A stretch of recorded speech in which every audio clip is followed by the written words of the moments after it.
नमस्कार दोस्तों, स्वागत है आपका केटी वॉइस स्टोरीज चैनल में। दोस्तों, हमारी आज की कहानी है बहू बनी पांचाली। जैसी कलकत्ता एक्सप्रेस श्यामपुर में रुकी एक लड़की जिसका चेहरा पूरी तरह ढका हुआ था, वो ट्रेन की जनरल बोगी की भीड़ की परवाह किए बिना ट्रेन में भागते हुए प्रवेश कर जाती है। अंदर इतनी भीड़ थी कि ऐसा लग रहा था कि वो कोई शरणार्थी कैंप ट्रेन में हो। टहलने की भी जगह नहीं थी। उस लड़की ने इधर उधर देखा और फिर ट्रेन के शौचालय में जा घुसी और उसने शौचालय का दरवाजा बंद कर दिया। बस यहाँ से निकल जाऊं, मैं किसी तरह यहाँ से निकल जाऊं। वो बहुत ही छोटा स्टेशन था, इसलिए ट्रेन वहां 1 मिनट के लिए ही रुकी। थोड़ी देर बाद ट्रेन ने अपनी रफ्तार पकड़ ली। जैसे जैसे ट्रेन अपनी रफ्तार पकड़ रही थी, वह लड़की जिसका नाम चंदा था, उसकी सांसों की रफ्तार भी धीमी हो रही थी और वो मन ही मन एक उत्सव मना रही थी। उत्सव आजादी का, उत्सव स्वतंत्रता का। चंदा नाम था इस लड़की का। मैं मुक्त हो गई मैं उस नरक से। चंदा एक बहुत ही गरीब घर की लड़की थी। उसके पिता बचपन में ही गुजर गए थे। उसकी माँ दिहाड़ी मजदूरी का काम किया करती थी। कभी वो मकान का काम करती, तो कभी पुल का, तो कभी सुरंग बनाने का। चंदा की माँ बीमार भी रहा करती, इसलिए उनके घर का चूल्हा कभी जलता तो कभी नहीं जलता। बहुत ही मुश्किल से उसकी कमाई से घर का गुजारा चलता था। जब चंदा 10 साल की हुई तो एक दिन उसने अपनी माँ से कहा, चंदा, माँ, मैं भी तुम्हारे साथ काम करने जाना चाहती हूँ। दोनों मिलकर काम करेंगे तो ज्यादा पैसे आएंगे। इससे तेरी दवाई भी आ सकेगी और 2 टाइम की रोटी भी। माँ के लाख मना करने के बावजूद वो काम पर जाने लगी। जल्द ही चंदा अपने काम में एक्सपर्ट हो गई। सुरंग बनाने का काम उसे बहुत अच्छा लगता था, क्योंकि उसमें ज्यादा दिहाड़ी मिलती थी। हालांकि उसमें खतरा भी होता था। बहरहाल समय अपनी गति से बीत रहा था। चंदा 15 साल की हो गई थी और जैसा कि होता है, बेटी की बढ़ती उम्र माँ बाप के लिए एक नई जिम्मेदारी को जन्म देती है। चंदा की माँ यशोदा उसकी जल्द से जल्द शादी करना चाहती थी, क्योंकि उसका स्वास्थ्य अब बिल्कुल भी ठीक नहीं रहता था। अब तो वो सारा समय घर पर ही रहती। चंदा, ये दवा पी ले। दवा नहीं पिएगी तो ठीक कैसे होगी? यशोदा, दवा दवा तो सालों से खा रही हूँ बेटी, अब मैं ठीक होने से रही। बस अब यही चाहती हूँ कि आंखें मूंदने के पहले तेरी शादी देख लूं। लेकिन गरीब बेटी की शादी करना उतना ही मुश्किल है जितना भूसे के ढेर में सुई ढूंढना। फिर भी यशोदा चंदा की शादी की कोई भी कोशिश नहीं छोड़ती थी। इसी क्रम में एक दिन चंदा की दूर की बुआ यशोदा के घर आई। बुआ, अरे पहले सांस तो लेने दे, फिर बताती हूँ सारी बातें विस्तार से। असल में चंदा की बुआ चंदा के लिए एक बहुत अच्छा रिश्ता लेकर आई थी। यशोदा को तो विश्वास ही नहीं हो रहा था कि उसकी चंदा की किस्मत इतनी अच्छी है। बुआ, अरे यशोदा, कितनी बार कहूँ, उन्हें मैंने दिखा दी है चंदा की फोटो। चंदा उन्हें बहुत पसंद है। यशोदा, और लेन देन? बुआ, फिर वही बात। अरे कहा ना, ये लोग अच्छे खाते पीते घर के हैं, उन्हें रुपए एक नहीं चाहिए। बस 2 जोड़ी में चंदा को विदा कर दे। जब जिंदगी में सिर्फ दर्द ही दर्द भरा हो, चारों ओर दुख ही दुख हो, तो उस समय अगर अच्छी खबर भी मिले तो इंसान उस खबर को शक की नजर से देखता है। यशोदा का भी वही हाल था। उसे उस दिन तक चंदा की शादी की बात पर यकीन नहीं हुआ, जिस दिन तक उसके द्वार पर बारात नहीं आ गई। यशोदा, बेटी, हम दोनों ने जीवन में बहुत ही तकलीफें देखी हैं। ईश्वर करे तुम्हारे अपने घर में तुम्हें सारी खुशी मिले, इतनी खुशी मिले, इतनी खुशी मिले कि तुम अब तक की सारी तकलीफें भूल जाओ। अपनी माँ से ढेर सारा आशीर्वाद लेकर चंदा अपने पति मोहन के घर श्यामपुरा गई।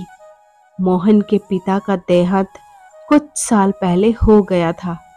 मोहन की माँ शीला देवी बहुत ही कड़क मिजाज औरत थी। जैसे ही चंदा ने इस घर में प्रवेश किया तो उसने साफ साफ चंदा से कह दिया, शीला, चंदा, ये जो घर है ना, यहाँ के कोने कोने में मेरी हुकूमत चलती है। मेरी मर्जी के बिना यहाँ एक पत्ता भी नहीं हिलता। और घर ही नहीं, पूरे श्यामपुर में शीला देवी यानी मेरा राज चलता है। इसलिए कभी भी भूल से भी अपनी मर्जी यहाँ चलाने की कोशिश मत करना। जो चीजें यहाँ होंगी उसे आंख मूंद कर स्वीकार कर लेना, और अगर स्वीकार नहीं किया तो तुम्हारी जिंदगी नरक बना दूंगी। अपनी सास की बातों को सुनकर चंदा का सिर घूमने लगा। उसे अपनी सास, जो कुछ दिनों पहले दुनिया की सबसे भली औरत लगती थी, वो एकदम से विलन की तरह लगने लगी थी। शादी के पहले जब शीला देवी चंदा को देखने उसके घर गई थी और चंदा ने उसके पांव छुए थे, तो शीला, अरे तुम मेरे पांव छुओगी? बेटी देखो, तुम उस घर में विवाह करके जा रही हो जहां बहू को बेटी की तरह रखा जाता है। चंदा बेटी, बस एक ही बात तुमसे कहना चाहूंगी कि अगर शादी के बाद तुम्हें उस घर में जरा सी भी दिक्कत हो तो सबसे पहले मुझे बताना, क्योंकि तुम्हारी जिम्मेदारी मेरे ऊपर सबसे ज्यादा होगी। चंदा, जरूर बताऊंगी माँ जी। शीला, और हाँ, ये लो 2 लाख रुपए है, इसे तुम रख लो। शादी ब्याह पे बहुत पैसे खर्च होंगे ना, इन पैसों से तुम्हें जो भी लेना हो ले लेना। महंगी साड़ी, गहने, जो भी लेना हो। अगर पैसे कम पड़े तो मैं और भिजवा दूंगी। यशोदा की तरह चंदा को भी अपनी किस्मत पर भरोसा नहीं हो रहा था, लेकिन सच्चाई तो यही थी कि उसकी शादी श्यामपुर के सबसे अमीर घर में हो रही थी।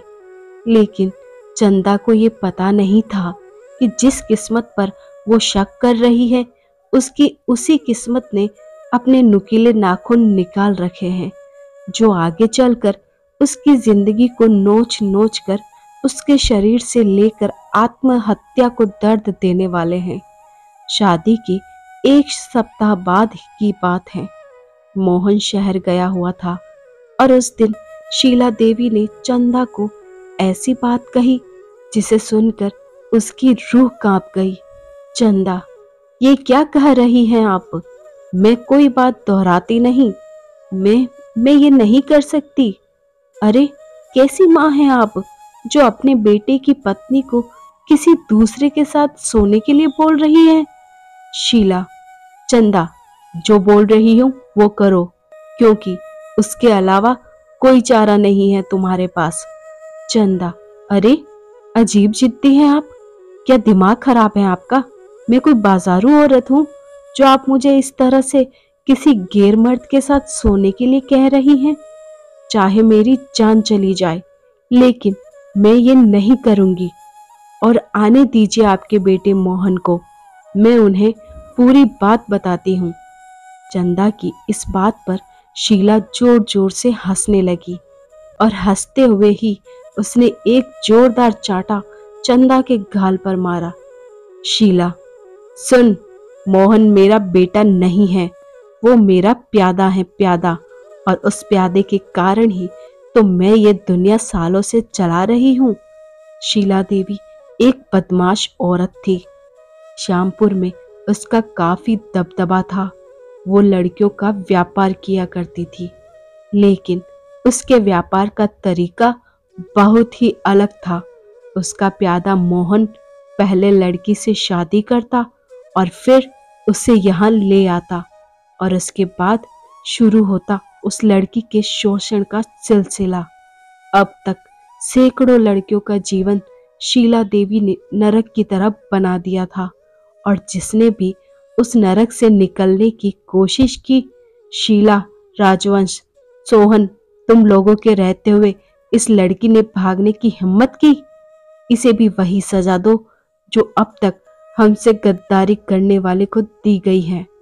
शीला के ऑर्डर पर उस लड़की के शरीर में पत्थर बांधकर उसे कुएं में डाल दिया जाता था। डूबने से उसकी मौत हो जाती थी। शीला ने इस तरीके से कई लड़कियों को अपने गुंडों की मदद से ठिकाने लगाया था। चंदा उनके लिए नया शिकार थी। उसका भी शोषण शुरू हो गया। पत्नी के रूप में यहाँ आई चंदा पांचाली बन गई थी। वो हर दिन घुट रही थी, हर दिन मर रही थी, लेकिन शांति से सब सह रही थी। एक दिन उसकी भी बर्दाश्त की सीमा टूट गई और वो वहां से भाग निकली। इसका पता तब लगा जब एक ग्राहक चंदा के कमरे में गया।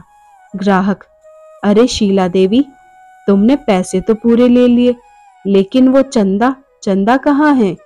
शीला: चंदा अपने कमरे में है, और कहाँ है? ग्राहक: वो अपने कमरे में नहीं है। ये सुनकर चंदा देवी के कान खड़े हो गए। वो भागकर चंदा के कमरे में गई तो वो नदारद थी।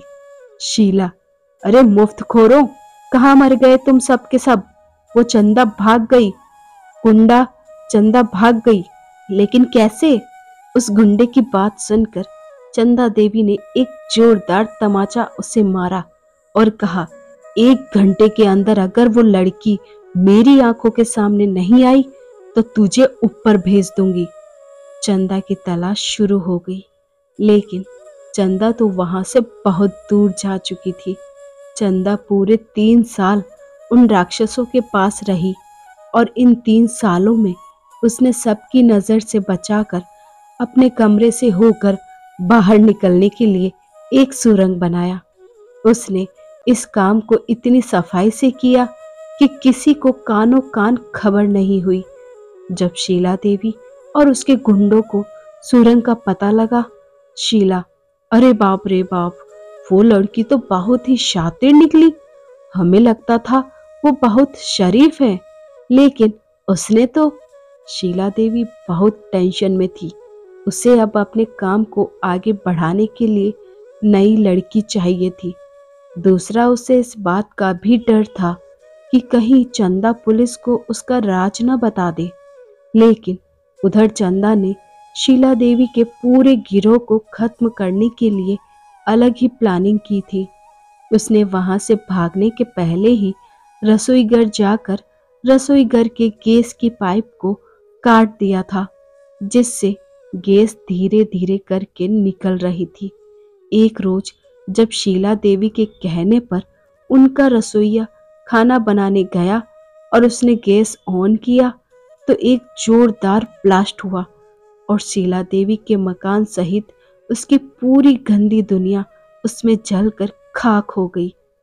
धन्यवाद दोस्तों, आज की एक खास और मज़ेदार कहानी आपको कैसी लगी नीचे कमेंट में ज़रूर बताएं।